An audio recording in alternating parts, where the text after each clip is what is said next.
کیا عمران خان صادق و امین نہیں رہے؟ عمران خان کی سازشی تھیوریز کب تک؟ سلیم صافی نے تمام حقائق بتا دیے۔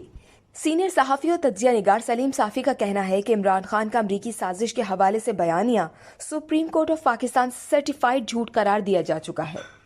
وہ لکھتے ہیں کہ عمران خان نے اس وقت اپنی ساری سیاست کی بنیاد اس سازشی تھیوری کی بنیاد پر رکھی ہے کہ ان کی حکومت کو امریکی سازش کے ایما پر ختم کیا گیا۔ ان کے دعوے کے مطابق ان کے مخالف سیاستدان اور میڈیا پرسنز امریکہ سے مل گئے اور انہوں نے عدم اعتماد کی تحریک پیش کی اور پاس کروا دی۔ بدقسمتی سے پاکستان کے جذباتی عوام کا ایک بڑا طبقہ اس جھوٹ کو قبول کر رہا ہے۔ حالانکہ سپریم کورٹ آف پاکستان کے 5 ججز chief justice Umar Ata Bandial, justice اعجاز الحسن، جسٹس مظہر عالم میاں خیل، جسٹس منیب اختر اور جسٹس جمال خان مندوخیل نے سو موٹو کیس کے تفصیلی فیصلے میں عمران خان کی اس تھیوری کو بے بنیاد قرار دے دیا ہے۔ اب تماشا یہ ہے کہ پی ٹی آئی ان 5 ججز میں سے 3 کی پنجاب حکومت کے بارے میں فیصلے کی تو تحسین کر رہی ہے، لیکن دوسری جانب اپنی ساری سیاست کی بنیاد اس وقت ایک ایسی سازشی تھیوری کو بنایا ہے جسے ان 3 ججز سمیت 5 ججز نے جھوٹ اور مفروضہ قرار دیا ہے۔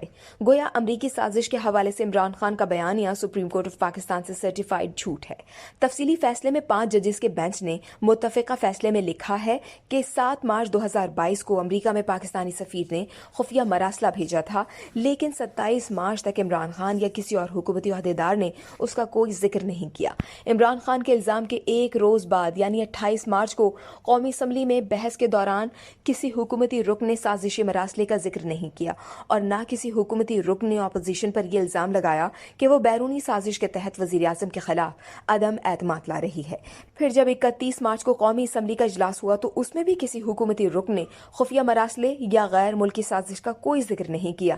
دوسری طرف اسی روز جب عمران خان کی زیر صدارت قومی سلامتی کمیٹی کا اجلاس ہوا، اس کے بارے میں وزیر اعظم ہاؤس کی طرف سے پریس ریلیز جاری ہوئی تو اس میں نہ تو کوئی ایسی بات کی گئی کہ عدم اعتماد کی تحریک بیرونی سازش کے تحت لائی گئی اور نہ اس حوالے سے کسی انکوائری یا تحقیقات کا ذکر کیا گیا کہ جو بیرونی سازش اور اس میں کسی پاکستان کے ملوث ہونے کا تعین کرے۔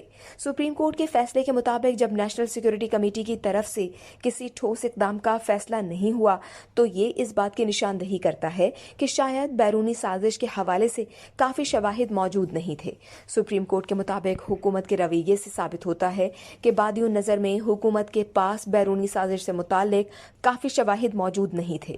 سپریم کورٹ اپنے فیصلے میں مزید لکھتی ہے کہ بیرونی سازش کی تھیوری سے متعلق عدالت کے پاس جو مواد موجود ہے وہ صرف ڈپٹی اسپیکر کا دعویٰ ہے، لیکن اپنے تفصیلی جواب یا رولنگ میں انہوں نے کوئی ذکر نہیں کیا کہ یہ مراسلہ اپوزیشن کے کسی ممبر کو دکھایا گیا۔ سلیم صافی لکھتے ہیں کہ یہ نہ تو کسی تجزیہ کار کا تجزیہ ہے، نہ کسی پی ٹی آئی مخالف سیاستدان کا دعویٰ اور نہ ہی یہ جسٹس مظہر عالم میاں خیل کا اضافی نوٹ ہے۔ یہ سب کچھ سپریم کورٹ آف پاکستان کے چیف جسٹس کی سربراہی میں قائم 5 رکنی بینچ کے متفقہ فیصلے میں لکھا گیا ہے۔ اب جبکہ سپریم کورٹ نے سچ سامنے رکھ دیا، عمران خان پھر بھی جھوٹ بولنے پر مصر ہیں، تو کس بنیاد پر وہ صادق اور امین برقرار رہ سکتے ہیں؟ اس ویڈیو سے صرف اتنا ہی۔ مزید جاننے کے لیے سبسکرائب کیجیے ڈیلی جنگ یوٹیوب چینل اور لائک کیجیے ڈیلی جنگ فیس بک پیج۔